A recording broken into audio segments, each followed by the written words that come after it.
You! This area is restricted to residents, Officer Derek Sloan barked, voice sharp enough to cut through the hum of the park. He stormed toward a composed figure. Mr. Elijah Greene, a well-dressed black man in his late 70s, seated quietly on a bench, a worn leather book resting on his lap. Elijah didn't flinch. "I'd rethink that tone if I were you," he said, calm as still water. Sloan yanked open Elijah's satchel. A leather badge case tumbled out, unopened, ignored. A faint blink lit Elijah's collar. Recording. They had no idea who he really was. Ever been misjudged based on appearance alone? Tell us in the comments, and if you believe respect is earned, not demanded, hit like and subscribe. Springvale had always been a town divided by the railroad tracks, pristine Victorian homes and manicured lawns on the north side, working-class neighborhoods with crumbling infrastructure to the south. The sheriff's department patrolled both, but everyone knew which side got protection and which got supervision. Retired Lieutenant General Elijah Greene walked slowly through Mayfield Park, the early morning sun warming his shoulders. At 78, his posture remained military straight, his eyes sharp beneath silver brows. The Medal of Honor recipient had moved back to his hometown just 3 weeks ago, purchasing his childhood dream home in North Springvale, a fact the local police hadn't yet registered. The park bench faced east, perfect for watching sunrise over the duck pond. Elijah came here each morning with his father's Bible and a thermos of coffee, finding peace after decades of service in war zones across the globe. Today, he'd left his military ID at home, a rare oversight. Officer Derek Sloan had been with Springvale PD for 11 years. Complaints about his selective enforcement filled 3 folders in internal affairs, all quietly shelved by Captain Roland Mercer, whose family name adorned half the buildings in town. Officers Sloan and Pike patrolled North Springvale with particular attention to suspicious persons, their term for anyone who didn't fit their vision of who belonged. Their cruiser rolled slowly past the park entrance, spotting Elijah's silhouette against the morning light. "Got another one," Pike muttered, nodding toward the bench. "Probably casing the Reynolds place." "I'll handle it," Sloan said, checking his body camera was off, standard procedure for what he called informal chats. Pike stayed in the car, radio crackling with morning calls. The park was nearly empty, just a jogger disappearing around the bend and a young mother pushing a stroller far across the grass. Perfect timing for what Sloan considered community protection. Elijah turned a page in his Bible, sensing the officer's approach before footsteps hit the gravel path. 40 years of combat awareness didn't fade with retirement. Have you ever been judged by someone who didn't know your story? Drop your experience in the comments, and if you believe assumptions are the enemy of truth, hit like and subscribe. ID. Now. Sloan's hand rested on his holster, stance wide. Elijah looked up calmly. "Good morning, officer. Beautiful day, isn't it?" "I said ID," Sloan repeated, voice rising. "We've had reports of suspicious activity." "Reports concerning an elderly man reading?" Sloan stepped closer, towering over the seated man. "Listen, old-timer. This neighborhood has standards. I need to see some ID proving you belong here." "I live on Oakwood Drive," Elijah replied evenly. "The Victorian with blue shutters." "Sure you do," Sloan smirked. "And I'm the president. Last chance, ID, or you're coming with me." "What would you do if someone demanded your papers in a public park? Stand your ground or walk away? Comment below and hit like and subscribe if you faced judgment based on appearance. The air between them crackled with tension. Elijah slowly closed his Bible, his movements deliberate. "Son, I've been in places where men with guns demanded papers from civilians. None of those places were America." His voice was quiet, but carried steel underneath. Officer Pike emerged from the cruiser, sauntering over with one hand resting on his baton. "Problem, Derek?" "No problem. Our friend here was just leaving." Sloan's smile didn't reach his eyes. "Weren't you?" Elijah didn't move. "This is a public park. I'm a taxpayer and resident." Sloan's radio crackled. He ignored it, leaning down until his face was inches from Elijah's. "You don't look like you belong in North Springvale." "And what exactly does belonging look like, officer?" Elijah asked, holding the younger man's gaze. Something in Pike's expression shifted. A flicker of uncertainty.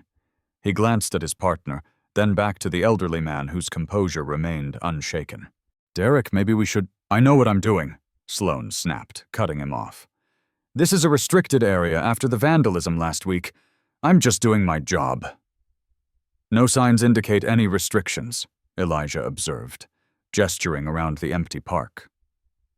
Sloan's face flushed. "You calling me a liar?" "I'm stating a fact. There are no posted restrictions." In one fluid motion, Sloan grabbed Elijah's satchel and upended it. The Bible fell to the ground, along with a thermos, reading glasses, and a leather case that flipped open on impact. Something gold flashed in the morning light, unseen by Sloan, who was focused on Elijah's face. "Oops," Sloan said, not sounding sorry at all. "Looks like resisting a lawful command. Stand up." Elijah remained seated, his expression unchanged. "I'm not standing because you've unlawfully searched my property without cause or warrant." Sloan's patience snapped. His arm moved in a blur, palm connecting with Elijah's cheek with a crack that echoed across the silent park. Pike froze, eyes widening. "Jesus, Derek, you can't.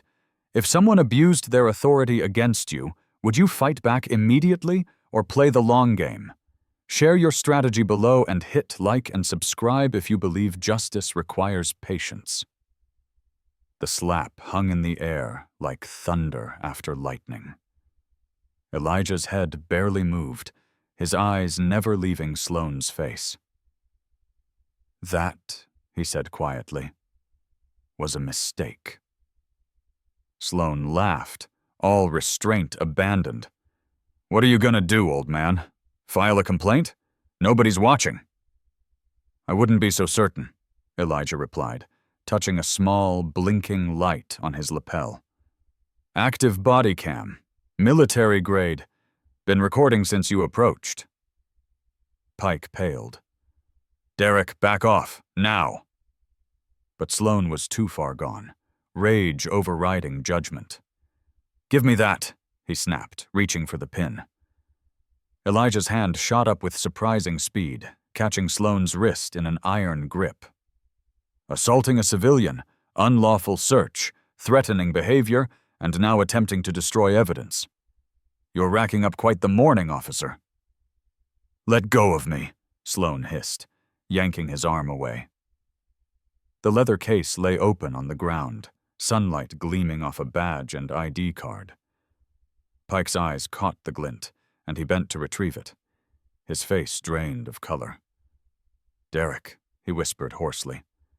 "He's a 3-star general, Lieutenant General Elijah Greene, Pentagon liaison to Homeland Security." Sloan froze, his smirk faltering. "Retired," Elijah corrected mildly, "though I maintain my security clearance and oversight responsibilities." He stood slowly, brushing off his jacket with dignity. "And you've just committed assault on a federal officer." Sloan stepped back. "I didn't know." "That," Elijah said, "is precisely the problem. You didn't know who I was, so you believed I had no rights worth respecting. If someone underestimated you and paid the price, would you show mercy or let consequences unfold? Drop your answer in the comments. Hit like and subscribe if you've ever been the unexpected force to be reckoned with. Elijah gathered his belongings with measured movements, dignity intact despite the red mark blooming on his cheek.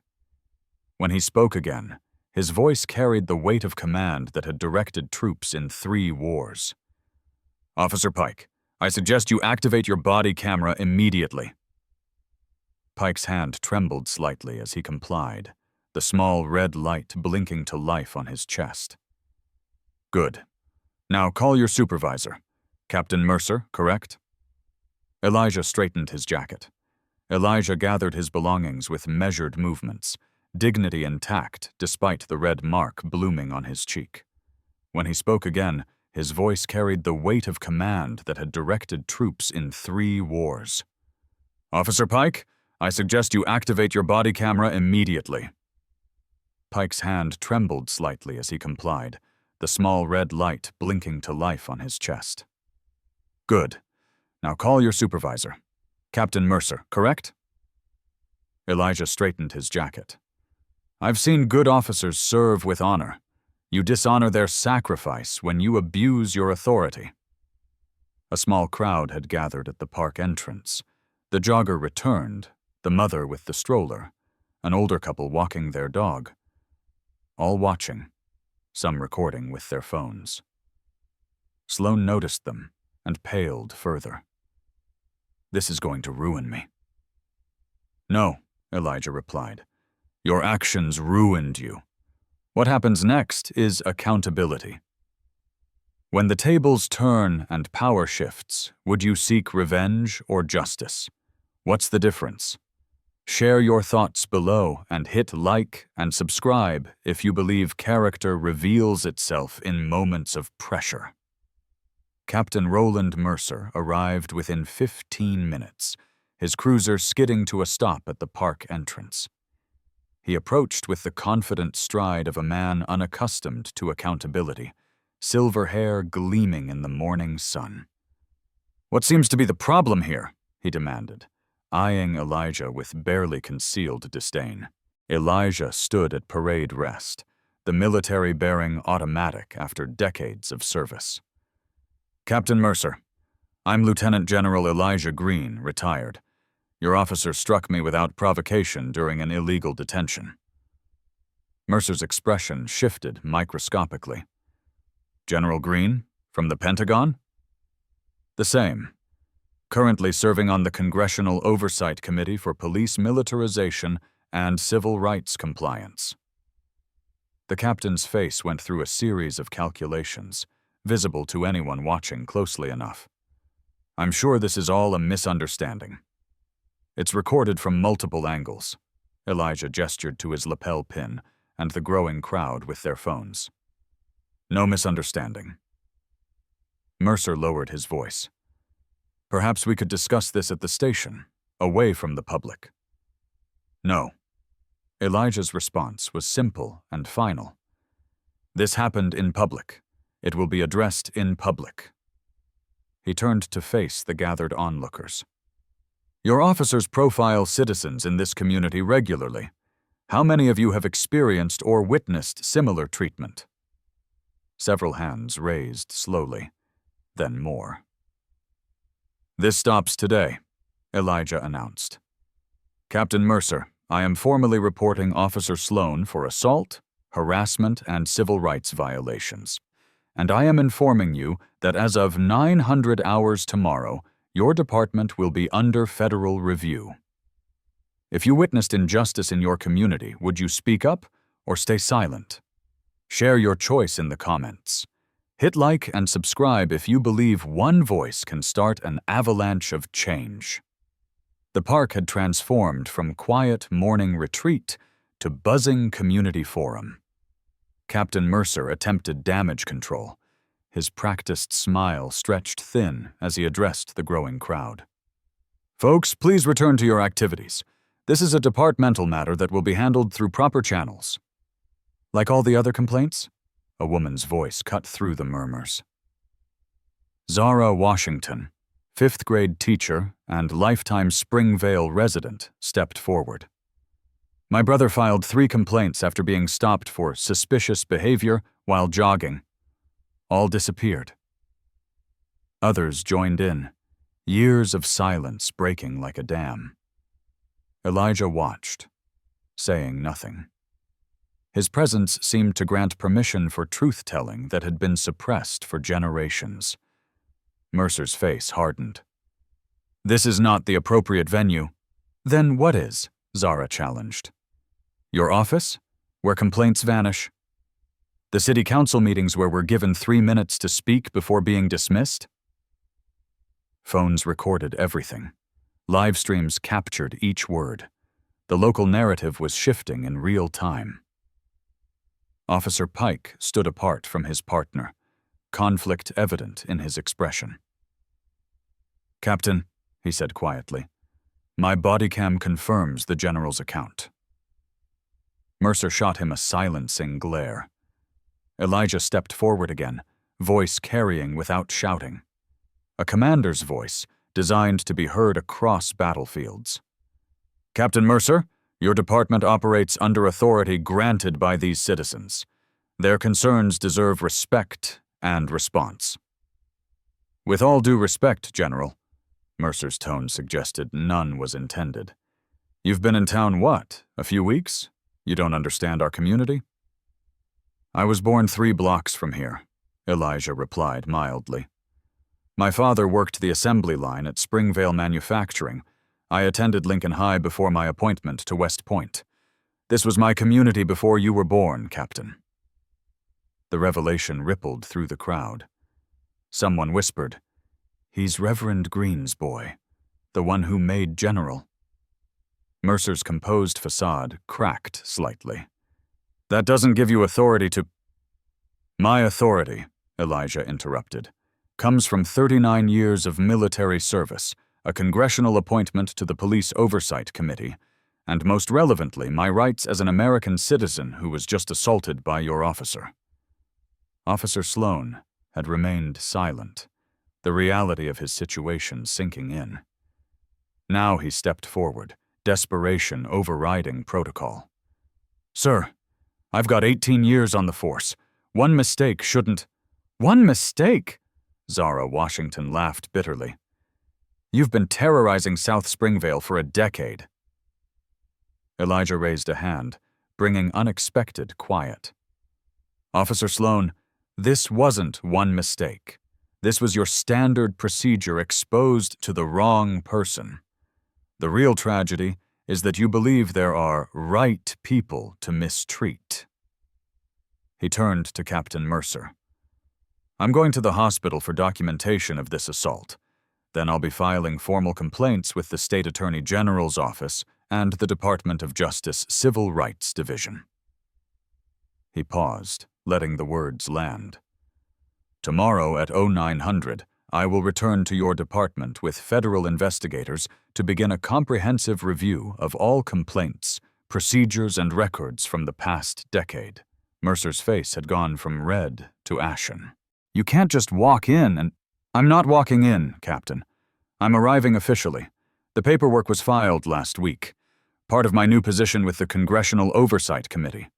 Today's incident merely adjusted my timeline." The crowd murmured as understanding dawned. The federal review had been coming regardless. "Sometimes," Elijah said quietly, "justice arrives by appointment." Has someone ever underestimated you only to discover too late who you really are? Share your story of revealing hidden strength when it mattered most.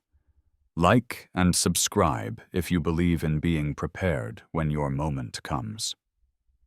In his hotel room that evening, Elijah sat alone with an ice pack against his cheek and 3 urgent messages blinking on his phone. State Senator Hawthorne, Mayor Gladwell, and Police Commissioner Watson, all suddenly eager to speak with him. A soft knock at the door preceded his niece, Dr. Amara Greene, who'd driven 2 hours after hearing what happened. "Uncle Eli," she sighed, examining his face. "They actually hit you." "Not the first time I've been struck for existing in the wrong place," he replied with a sad smile. Amara sat across from him, concern evident. "The commissioner called me. They're offering a private apology, immediate termination of Officer Sloan, and a good faith review of department policies. In exchange for handling this quietly. No federal investigation, no media." Elijah nodded, unsurprised. "And what do you think I should do?" Amara hesitated. "You've earned your peace, Uncle Eli. No one would blame you for settling this privately and returning to your retirement." The room fell silent, except for the hum of the air conditioner. On the desk lay photos Elijah had unpacked just days ago. His father marching in Selma, his own graduation from West Point, troops of various races under his command in 3 conflicts. "I moved back to change things," he said finally. "To finish what Dad started." "It'll be ugly," Amara warned. "They'll dig into your record, try to discredit you." Elijah's smile held decades of survival. "Let them try." He reached for his phone and dialed. "Ms. Washington, this is General Greene. About that community meeting you mentioned. Would you choose peace for yourself or justice for your community? Is it possible to have both? Share your perspective in the comments. Like and subscribe if you've ever stood at this crossroads." The Springvale Community Center hadn't been this full in decades. By 8:45 a.m., every seat was taken. South Springvale residents occupying most rows, North Springvale's curiosity drawing others, and journalists from 3 counties lining the walls. Elijah entered precisely at 08:55, wearing his full dress uniform for the first time since retirement. Medals caught the light: Bronze Star, Silver Star, Distinguished Service Cross, and the pale blue ribbon of the Medal of Honor. He walked with measured steps to the front row, where Zara Washington saved him a seat. "Bringing out the big guns, General?" she whispered with a wry smile. "Sometimes symbols matter," he replied quietly. At 0900 sharp, Captain Mercer entered with Commissioner Watson and Mayor Gladwell. They faltered visibly at the crowd's size, recovering quickly with professional smiles. Simultaneous with their entrance, 4 individuals in suits appeared at the side door. They moved with the coordinated precision that marked federal agents, taking positions at different points in the room. The mayor reached the podium first. "Good morning, everyone. We're here today to address some concerns about recent policing incidents in our community. We want to assure you that—" "Excuse me, Mayor Gladwell." Elijah stood, voice carrying without effort. "Before you continue, I believe formal introductions are in order." The mayor's smile tightened. "Of course, General Greene. Ladies and gentlemen, as many of you know, Distinguished Resident Lieutenant General Elijah Greene has raised some concerns." "That's not the introduction I meant," Elijah interrupted politely. He gestured to the suited individuals. "These are Special Agents Carter, Washington, Diaz, and Chen from the FBI Civil Rights Division and Department of Justice.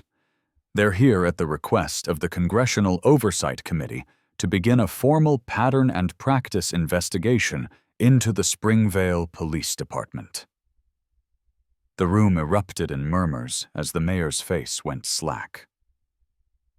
"This investigation," Elijah continued into the stunned silence that followed, "will examine all complaints filed against the department in the past 10 years, all use-of-force incidents, all arrest and citation patterns by neighborhood and demographics, and all internal disciplinary records." Commissioner Watson stepped forward, voice low and urgent. "General, We discussed handling this with discretion. No, Commissioner. You proposed discretion. I made no such agreement. Elijah turned to address the room directly.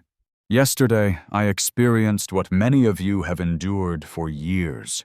The difference is I have the authority to demand accountability. That authority serves no purpose if not used in service of justice. He gestured to Zara and others from South Springvale. These citizens will be forming a civilian oversight committee to work alongside federal investigators. Their experiences and testimony will guide this process. When the moment comes to use your power, do you wield it for yourself or for those who have none?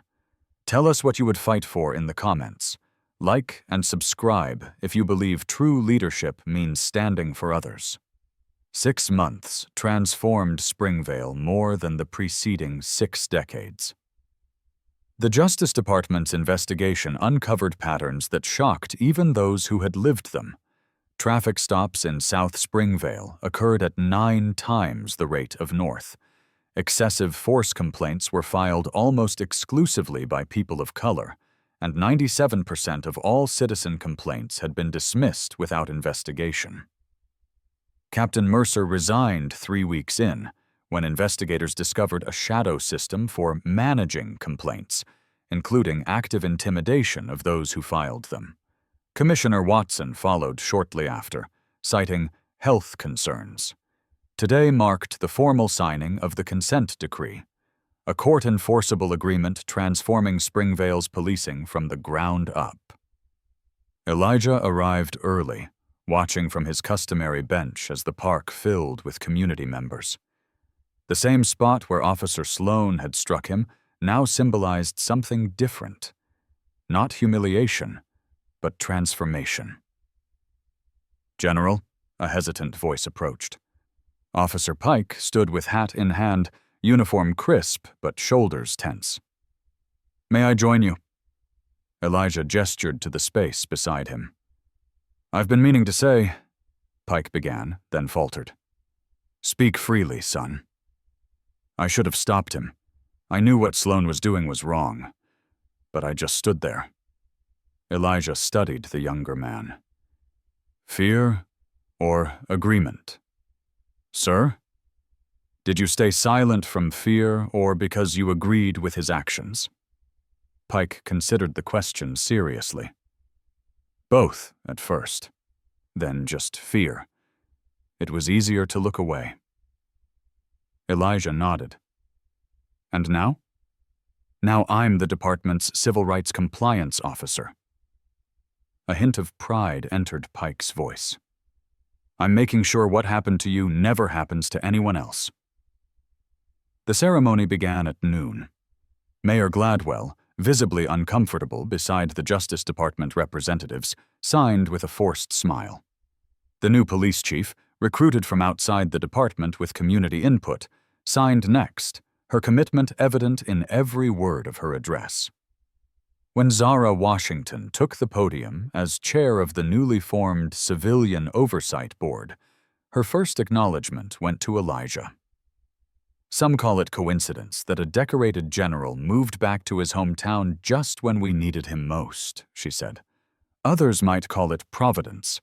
But what matters isn't how justice arrives. What matters is that it arrives at all. After the ceremony, a young reporter approached Elijah. Sir, do you feel you've achieved justice for what happened to you? Elijah's gaze swept across the diverse crowd, people from both sides of the tracks talking, planning, rebuilding trust. This was never about justice for me. It was about justice for all of us. Can one moment of injustice lead to a lifetime of change? Has someone's mistreatment of you ever backfired completely? Share your story of unexpected consequences in the comments. Like and subscribe if you believe in the power of accountability. 1 year later, the bench in Mayfield Park bore a small brass plaque. Justice sits here. Children played freely across once invisible boundaries, and police officers walked neighborhoods they had previously only driven through. Elijah still came each morning with his father's Bible, watching the sun rise over a community slowly healing its divisions. Sometimes people joined him. Officer Pike discussing a community program, Zara planning the next town hall, or just ordinary citizens sharing their stories. Today, a young boy stopped before him, curious about the medals visible on Elijah's walking stick. "Were you in a war?" the child asked. "Several," Elijah replied, "but the most important battle is always the one at home." Change doesn't arrive with thunderclaps and lightning. It comes in quiet moments when someone finally says, "Enough," and stands their ground. It comes when we remember who we are and refuse to be invisible. Sometimes the greatest courage isn't facing an enemy on the battlefield, but standing up for what's right in your own backyard. Where do you need to take a stand? Tell us in the comments. Like and subscribe to join the movement for everyday justice.